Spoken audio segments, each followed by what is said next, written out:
Hello students, today we will do exercise 8.2. Earlier we have done exercise 8.1.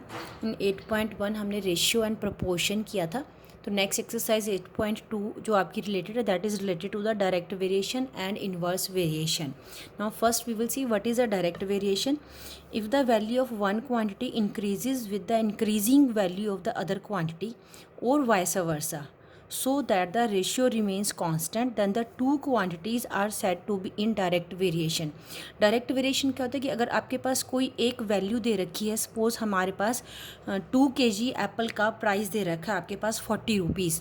तो उस case में आपके पास अगर मैं क्वांटिटी इंक्रीज़ कर देती हूँ, मीन्स वेट एप्पल का इंक्रीज़ कर देती हूँ, 4 kg कर देते हैं, तो उसका प्राइस भी क्या हो जाएगा, इंक्रीज़ हो जाएगा. और अगर मैं उसका वेट कम कर देती हूँ, रिड्यूस कर देती हूँ, तो उसकी जो प्राइस वैल्यू है वो भी क्या हो जाएगी, डिक्रीज़ कर जाएगी. तो in that case there is a direct variation. Direct variation क्या होता है, एक बार लिसन वन मोर टाइम. अगर हमारे पास एक क्वांटिटी का कोई भी हमारे पास उसकी जो वैल्यू दे रखी है, अगर वो फर्स्ट केस में इंक्रीज़ कर रही है तो वो सेकंड केस में भी इंक्रीज़ करेगी, या अगर वो फर्स्ट केस में डिक्रीज़ कर रही है तो वो सेकंड केस में भी क्या करेगी, डिक्रीज़ करेगी. तो that is known as the direct variation. मैंने भी आपको एग्जांपल दिया, जैसे एप्पल का आप कोई भी चीज़ का एग्जांपल ले सकते हैं. अगर मेरे पास सपोज़ कर लें मुझे 10 kg शुगर अगर मुझे परचेज़ करनी है, तो उसका जो प्राइस दे रखा है, सपोज़ मेरे पास 10 kg शुगर का प्राइस मेरे पास 500 रुपीज़ है, तो अगर मैं 20 kg शुगर लूँगी तो उसका प्राइस भी क्या कर जाएगा, इंक्रीज़ कर जाएगा. मीन्स क्वांटिटी इंक्रीज़ ही है तो आपके पास साथ भी क्या हो जाएगा, उसका प्राइस वैल्यू भी इंक्रीज़ हो जाएगी. और अगर मैं उसका 5 kg कर देती हूँ वेट, तो उसकी वैल्यू भी क्या कर जाएगी, डिक्रीज़ कर जाएगी. अगर वेट डिक्रीज़ कर रहे हैं तो वैल्यू भी डिक्रीज़ हो जाएगी. तो उसको हम क्या कहते हैं, डायरेक्ट वेरिएशन कहते हैं. तो उसके लिए हम फार्मूला यूज़ करेंगे x/y equal to constant. Next इसमें हमारे पास आता है inverse variation. If the value of one quantity increases with the decreasing value of the other. इसमें आपके पास अगर एक आपके पास वैल्यू इंक्रीज़ कर रही है तो दूसरी आपके पास इसमें क्या कर जाएगी, डिक्रीज़ कर जाएगी. तो इसको हम क्या कहते हैं, इन्वर्स वेरिएशन कहते हैं. सपोज़ कि मैंने कोई वर्क कराना है, उसके लिए मैंने 10 पीपल्स को मैंने उस वर्क के लिए लगाया है. तो वो मेरा वर्क जो है 10 पीपल जो 2 डेज़ में कंप्लीट करके दे रहे हैं. तो इस केस में अगर मैं आपको बोलूँ कि 10 पीपल जो है वन वर्क को 2 डेज़ में कंप्लीट कर रहे हैं, तो मैं पीपल इंक्रीज़ कर देती हूँ. मैंने 15 पीपल कर दिए हैं, तो वो सेम वर्क को मे भी हो सकता है कि उसी वर्क को वो 1 डे में कंप्लीट कर देंगे.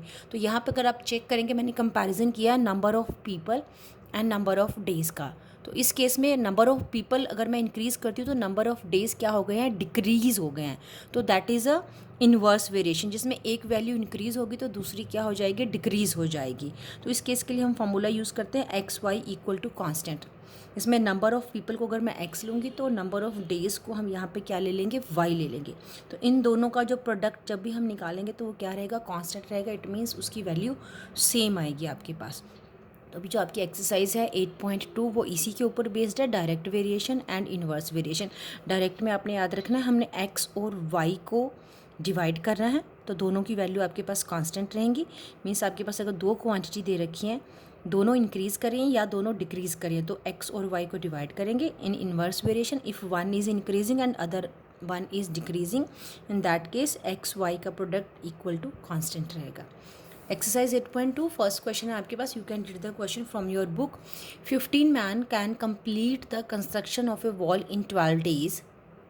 इन how many days can 18 man complete the same work. 15 man जो है आपके नंबर ऑफ़ मैन है, हमने इसमें आप टेबल की फॉर्म में हम इसको करेंगे क्वेश्चन को. नंबर ऑफ़ मैन 15 है, तो number of days means 12 days में वो कंप्लीट कर रहे हैं एक वर्क को. नेक्स्ट उसमें सेकंड केस में क्या, इन how many days can 18 man complete the same work. Work आपका सेम है लेकिन आपके पास नंबर ऑफ़ पीपल क्या कर दिया, इंक्रीज़ कर दिए हैं. तो आपको बताना है कि नंबर ऑफ़ डेज़ कितने लगेंगे. एक काम को 15 आदमी 12 दिन में कर रहे हैं, तो 18 डेज़. अगर 18 मैन है तो वो कितने, इन हाउ मैनी डेज़ में वो कंप्लीट करेंगे. तो आप यहाँ पे चेक कर सकते हैं, नंबर ऑफ़ मैन इंक्रीज़ हो गए हैं तो नंबर ऑफ़ डेज़ क्या हो जाएंगे, इस केस में डिक्रीज़ हो जाएंगे.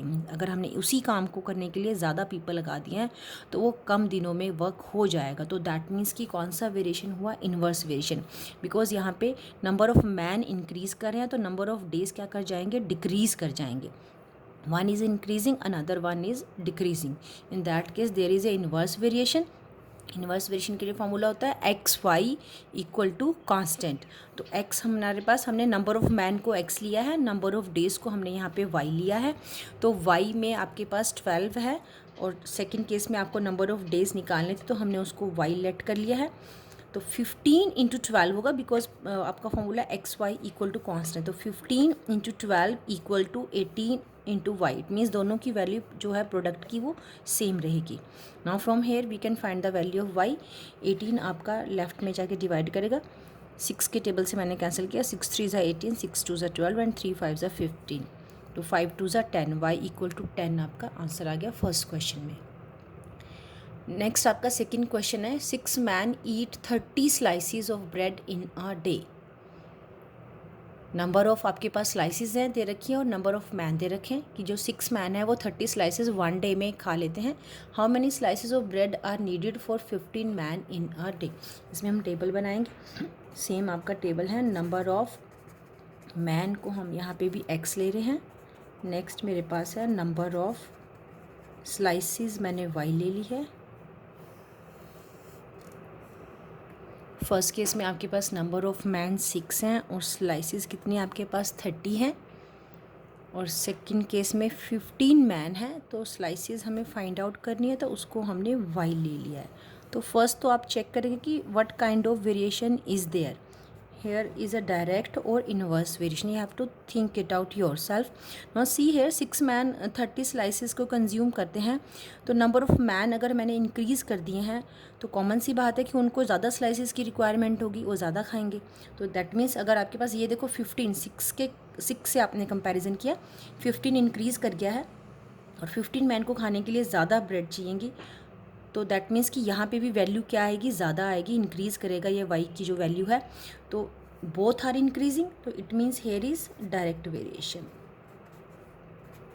बिकॉज दोनों की वैल्यू आपकी इंक्रीज़ हो रही है। तो हम यहाँ पे लिखेंगे, यहाँ पे डायरेक्ट वेरिएशन होगा। If there is a direct variation then what is your formula, x upon y equal to constant. तो एक्स हमारे पास यहाँ पे क्या है, 6 है, वाई आपके पास 30 है, equal to 15 upon y. X upon y constant है तो 6 upon 30 equal to 15 upon y. It means both value आपके पास सेम रहेंगी, इक्वल आनी चाहिए। क्रॉस मल्टीप्लाई कर लेंगे, 6y 15 इंटू 30। नेक्स्ट आपके पास इसमें y की वैल्यू आएगी, y इक्वल टू 15 इंटू 30। 6 इधर जाके इसको डिवाइड करेगा, 6 5 ज़ा 30, 75। तो दैट मीन्स कि जो 15 मैन है उनको 75 स्लाइसिस की रिक्वायरमेंट होगी। That is your answer. Next हमारे पास है question number 3। In question number 3, a carton having 50 oranges weight 7.5 kg, how much will 1000 oranges weight। Number of oranges दे रखे हैं आपके पास। फर्स्ट केस में हम ऑरेंजेस को एक्स ले रहे हैं, वेट को हमने वाई लिया। नंबर ऑफ़ ऑरेंजेस 50 हैं, वेट आपके पास है 50 ऑरेंजेस का 7.5 kg। तो 1000 ऑरेंजेस का वेट कितना होगा। अगर नंबर ऑफ़ ऑरेंजेस इंक्रीज़ कर गए तो दैट मीन्स कि उनका वेट भी इंक्रीज़ कर जाएगा।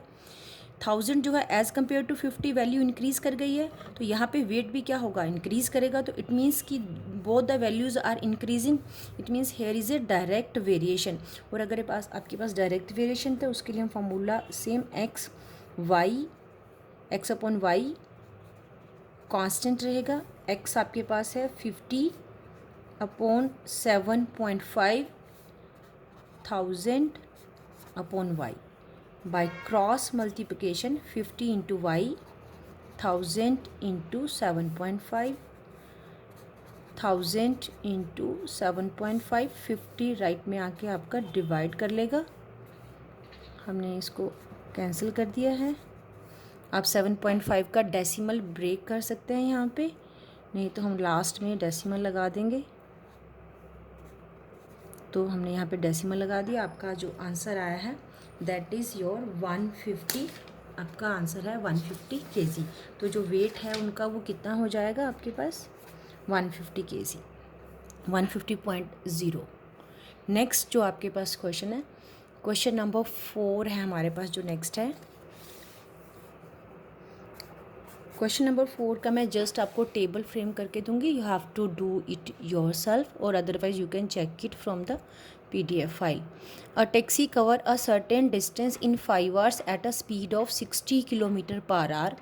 How much time will the taxi take to cover the same distance at a speed of 75 km per hour? Question number 4 में आपके पास स्पीड दे रखी है। फर्स्ट केस में स्पीड को हम यहाँ पे x ले रहे हैं एंड टाइम दे रखा है, टाइम को हमने यहाँ पे y ले लिया है। तो फर्स्ट केस में आपके पास जो स्पीड है that is 60 kilometre per hour and time is here 5 hours. And second case में आपके पास है स्पीड है आपके पास 75 kilometre per hour and time आपको निकालना है, तो हमने यहाँ पे टाइम को y लिख दिया है। Now in this case first will check it out कि what kind of variation is this one. Speed अगर आपके पास 60 है तो हमें 5 आवर्स लगते हैं। सेम डिस्टेंस को अगर आपको कंप्लीट करना है तो हमने स्पीड इंक्रीज़ कर दी, तो दैट मीन्स कि अंडरस्टूड है कि आपका टाइम क्या कर जाएगा, डिक्रीज़ कर जाएगा। सेम डिस्टेंस है 60 किलोमीटर को 60 किलोमीटर स्पीड से वो 5 आवर टाइम लेता है, तो 75 किलोमीटर पर आवर अगर उसकी स्पीड इंक्रीज़ कर गई है तो आपका टाइम क्या कर जाएगा, डिक्रीज़ कर जाएगा। तो now you can check it out. अब स्पीड इंक्रीज़ हुई है और टाइम क्या हो गया, डिक्रीज़ हो गया, तो दैट मीन्स कि कौन सा वेरिएशन हुआ, inverse variation. One is increasing and another value is decreasing. In that case inverse variation x y का जो प्रोडक्ट है वो आपके पास कांस्टेंट रहना चाहिए। x आपके पास है 60, y फर्स्ट केस में 5, 75 into y equal to 60 75 divide करेगा। Do the calculation yourself. आगे आप कैलकुलेशंस अपने आप कर लेंगे। नेक्स्ट हम क्वेश्चन जो करने जा रहे हैं, क्वेश्चन नंबर 5 मैं आपके लिए छोड़ रही हूँ, डू इट योर सेल्फ। मैं नेक्स्ट जो क्वेश्चन कर रही हूँ आपके लिए वो that is question number 6। In question number 6 an overhead water tank can be filled in 8 hours by 5 equal capacity pumps working together. How much time will 4 such pumps take to fill it up? आपके पास एक water tank है, उसको fill करने में 8 hours लगते हैं और जो पंप उसको फिल कर रहे हैं, वाटर टैप कह सकते हो आप, पंप कह सकते हो, वो 5 हमने लगा रखे हैं, उनकी इक्वल कैपेसिटी है, सेम कैपेसिटी से वो फिल कर रहे हैं। सपोज कह रहे हैं कि नेक्स्ट केस में, सेकंड केस में अगर हम 5 पंप्स को डिक्रीज़ करके इसने 4 पंप्स कर दिए हैं, ना how much time will they take. Now just check it out. हम पहले टेबल फ्रेम कर लेते हैं। इसका टेबल बनेगा आपके पास, टाइम दे रखा है हमारे पास, टाइम को हमने यहाँ पे x ले लिया है, नंबर ऑफ पंप्स को हम यहाँ पे y ले रहे हैं,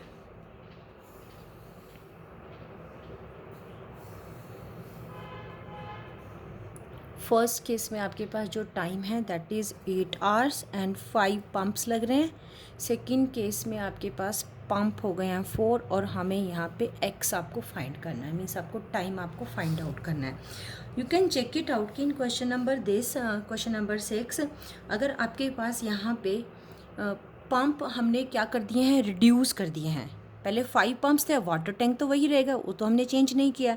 तो लेकिन अगर हमने नंबर ऑफ़ पंप्स रिड्यूस कर दिया तो दैट मीन्स कि they will take more time. तो यहाँ पे टाइम की वैल्यू आपके पास क्या आएगी, ज़्यादा आएगी। तो हमने अगर यहाँ पे ये वैल्यू डिक्रीज़ की और इसकी वैल्यू इंक्रीज़ कर जाएगी, तो that means here is inverse variation. आप इसको ऐसे भी ले सकते हैं कि सपोज़ मैंने कोई बकेट फिल करनी है, बकेट फिल करने में अगर मैंने 1 टैप ओपन किया है तो कितना टाइम लगेगा, अगर मैं 2 टैप्स ओपन करती हूँ तो कितना टाइम लगेगा। You can compare it from that. तो आपके पास यहाँ पे इनवर्स वेरिएशन है, तो फॉर्मूला आप यूज़ करेंगे x y equal to constant 8 into 5 and 4 into x. 8 into 5 4 divide करेगा इक्वल टू x, 4 2 ज़ा 8, देयरफॉर x इक्वल टू 10। तो जो आपका आंसर है that is 10 hours. Question number 6 आपका कंप्लीट। नेक्स्ट मैं आपके लिए क्वेश्चन नंबर 7 कर रही हूँ, that is very important question.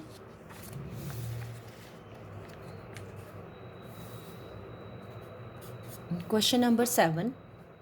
An NCC camp has provision for 600 cadets to last for 10 days. How many cadets must be transferred to another camp so that the provision in this camp last for 15 days? आपके पास number of cadets दे रखे हैं first case में, and आपके पास दे रखा है number of days. Cadets को हमने x ले लिया है और डेज़ को हमने यहाँ पे y ले लिया है। तो फर्स्ट केस में 600 कैडेट्स हैं, तो डेज़ आपके पास 10 हैं। सेकेंड केस में 15 डेज़ हैं। नंबर ऑफ कैडेट्स आपको फाइंड आउट करना है। Just read one more time question. Question में आपसे क्या कह रहा है कि एक कैंप में 600 कैडेट्स हैं, तो उनके लिए हमारे पास ओनली 10 डेज़ का प्रोविज़न है। अगर वही प्रोविज़न को मुझे 15 डेज़ तक लास्ट करना है, तो मुझे नंबर ऑफ़ कैडेट्स मीन्स मैंने डेज़ इंक्रीज़ कर दिया है। मटेरियल तो वही है हमारे पास, वो हमने इंक्रीज़ डिक्रीज़ नहीं किया है, लेकिन मैंने नंबर ऑफ़ डेज़ इंक्रीज़ कर दिए हैं। अगर उसी मटेरियल को मुझे 15 डेज़ तक काम कराना है, तो नंबर ऑफ़ कैडेट्स हमें यहाँ पे क्या करने पड़ेंगे, कम करने पड़ेंगे ना, रिड्यूस करने पड़ेंगे। तो दैट मीन्स कि अगर डेज़ इंक्रीज़ हो रहे हैं और कैडेट्स को मुझे क्या करना पड़ेगा, कम करना पड़ेगा, वो तभी पॉसिबल होगा। तो यहाँ पे कौन सा वेरिएशन हुआ, इन्वर्स वेरिएशन, बिकॉज ये आपके पास इंक्रीज़ कर रही है वैल्यू और इसका जो आपका आंसर है वो कम में आना चाहिए, तो ये डिक्रीज़ कर जाएगा। तो here we will write down inverse variation first. It means x y आपके पास कांस्टेंट रहेगा। 600 into 10 equal to x into 15। 600 into 10 divide by 15। 15 4 ज़ा 60, 40 आ गया। Therefore x equal to 40 into 10 400। It means यहाँ पे मुझे 400 कैडेट्स की रिक्वायरमेंट है। Only then that material can last for 15 days. Now but your question क्या था आपका कि how many cadets must be transferred. तो ट्रांसफर्ड कितने कैडेट करने हैं वो भी हम लास्ट में फाइंड आउट करते हैं। Number of cadets should be transferred,